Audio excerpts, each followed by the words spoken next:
अक्टूबर 2017 में छत्तीसगढ़ की सियासत में एक भूचाल आया था। मामला था तत्कालीन कैबिनेट मंत्री के कथित सेक्स सीडी कांड का। मामले में रायपुर सिविल लाइन पुलिस मुकदमा कायम करती है। पूर्व भाजपा नेता और व्यवसायी कैलाश मुरारका को दिल्ली से गिरफ्तार किया जाता है। इसके बाद दिल्ली के पत्रकार विनोद वर्मा का नाम इसमें शामिल होता है। वर्मा को भी गिरफ्तार किया जाता है। इसके बाद चुनावी साल 2018 में तत्कालीन प्रदेश कांग्रेस अध्यक्ष भूपेश बघेल का नाम आते ही सियासत रौद्र रूप ले लेती है। इसके बाद क्या क्या हुआ, देखिए इस रिपोर्ट में। पैसा खुदा तो नहीं पर खुदा से कम नहीं, ये डायलॉग दिवंगत पूर्व मुख्यमंत्री अजीत जोगी की सरकार के समय सुर्खियों पर था। तब भी एक सीडी कांड हुआ था। इसके बाद वक्त का पहिया तेजी से घूमता है। सत्ता में बीजेपी को 15 साल हो जाते हैं। तभी डॉक्टर रमन सरकार के कैबिनेट मंत्री और प्रदेश के दिग्गज नेता राजेश मूणत की कथित सेक्स सीडी की चर्चा जोर पकड़ती है।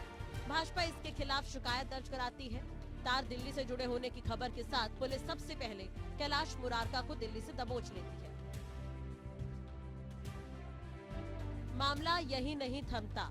कैबिनेट मंत्री के कथित सीडी कांड में दूसरा नाम दिल्ली के पत्रकार विनोद वर्मा का जुड़ता है। कांग्रेस सीडी मामले को लेकर तत्कालीन सरकार पर लगातार हमलावर रहती है, बीजेपी की साजिश बताती रहती है और फिर मामले में तत्कालीन प्रदेश कांग्रेस अध्यक्ष भूपेश बघेल को सितंबर 2018 में गिरफ्तार किया जाता है। बघेल की गिरफ्तारी के बाद कांग्रेस देश भर में सरकार के खिलाफ प्रदर्शन शुरू कर देती है। इस बीच तत्कालीन पीसीसी चीफ भूपेश बघेल जमानत लेने से इनकार कर देते हैं। साल 2018 में छत्तीसगढ़ का विधानसभा चुनाव होता है। सत्तारूढ़ भाजपा के हाथों से सत्ता छीन जाती है तो कांग्रेस जंबो टीम के साथ सत्तासीन हो जाती है। मुख्यमंत्री के तौर पर भूपेश बघेल शपथ ले लेते हैं। कथित सेक्स सीडी का मामला धूल खाता रहता है। कांग्रेस सरकार के 5 साल गुजर जाते हैं। फिर 2023 के विधानसभा चुनाव में कांग्रेस के हाथों से सत्ता खिसक जाती है और मामले की सुनवाई में कोर्ट पूर्व मुख्यमंत्री भूपेश बघेल का कथित सीडी में किसी तरह की भूमिका के साक्ष्य नहीं मिलने पर उन्हें प्रकरण से मुक्त कर देता है। इस मामले को लेकर बीजेपी सरकार सहजता के साथ कहती है कि जांच एजेंसी ने प्रकरण दर्ज किया, जांच की, जो पाया कोर्ट में अपना पक्ष रखा और कोर्ट ने फैसला सुना दिया। इसमें किसी तरह की राजनीति की बात तो है ही नहीं, लेकिन कांग्रेस अब भी बीजेपी पर निशाना साधने में किसी तरह की कमी नहीं कर रही है। आरोप लगा था, सीबीआई ने जांच करके कहा कि नहीं है, तो हम मानते हैं ऐसे संस्थाओं पर विश्वास करना चाहिए, चाहे सीबीआई हो चाहे ईडी हो। अब फिर से वही बात है, चुनाव कहीं जीत जाते हैं तो नया कपड़ा पहन के जाकर के शपथ ग्रहण कर लेते हैं, हार जाते हैं तो ईवीएम पर ठीकरा फोड़ते हैं। ये हम स्वीकार करते हैं, इस बात को स्वागत करते हैं कि भाई अगर उन्होंने छोड़ा है तो परीक्षण करके छोड़ा होगा, तो ये स्वीकार्य है। परंतु अब जब कोई दूसरी कार्यवाही होती है उन्हीं के द्वारा ईडी के, उसको स्वीकार करना चाहिए, उसको भी समझना चाहिए।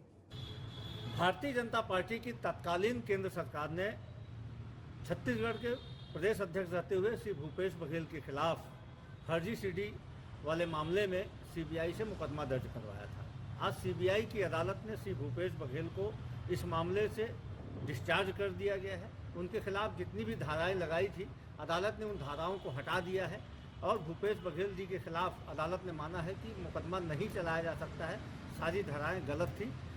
सत्य परेशान हो सकता है लेकिन पराजित नहीं हो सकता है, सत्यमेव जयते। पूर्व मुख्यमंत्री भूपेश बघेल को प्रकरण से मुक्त कर दिया गया, पर इस पूरे मसले की धुरी कैलाश मुरारका, जो पूर्व मुख्यमंत्री भूपेश बघेल का नाम सामने आने के बाद दब गया था, ठीक यही विनोद वर्मा के साथ हुआ। जबकि मामले में दूसरी गिरफ्तारी विनोद वर्मा की हुई थी, लेकिन बाद में पूर्व मुख्यमंत्री भूपेश बघेल के सलाहकार के तौर पर तैनाती ने वर्मा को कार्रवाई से बचाए रखा।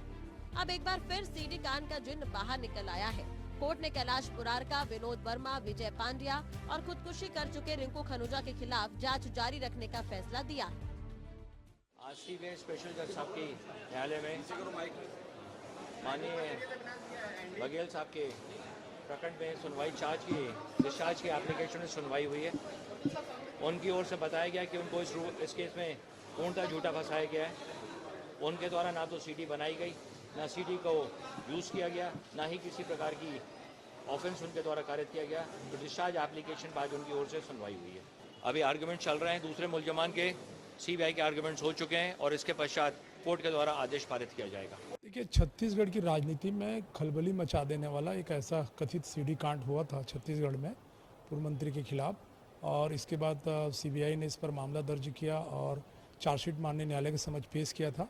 माननीय न्यायालय ने प्रथम दृष्टया इसमें संज्ञान लेते हुए देखा कि इसमें पूर्व मुख्यमंत्री भूपेश बघेल के खिलाफ मामला नहीं बनता और उनको पूरे प्रकरण से उनको अलग करते हुए दोष मुक्त कर दिया गया है, जैसी जानकारी मिली है। इसके बाद जो अन्य आरोपी उसके खिलाफ ट्रायल चलेगा। ये जो पूरा मामला है, अब ये matter of evidence, matter of trial है।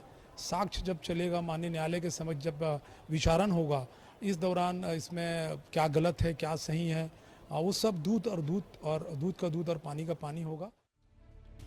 पूर्व मंत्री राजेश मूणत के खिलाफ आखिर साजिश किसने रची? फिलहाल ये एक बड़ा सवाल है।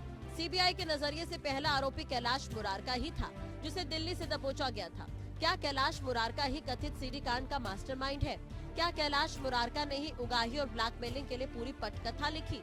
क्या कैलाश मुरारका ने ही इस सीडी कांड में पूर्व मुख्यमंत्री भूपेश बघेल का नाम साजिश के तहत शामिल किया? ये ऐसे ज्वलन सवाल हैं जिसका जवाब जानने के लिए हर कोई बेताब है। Bureau report, Asian news.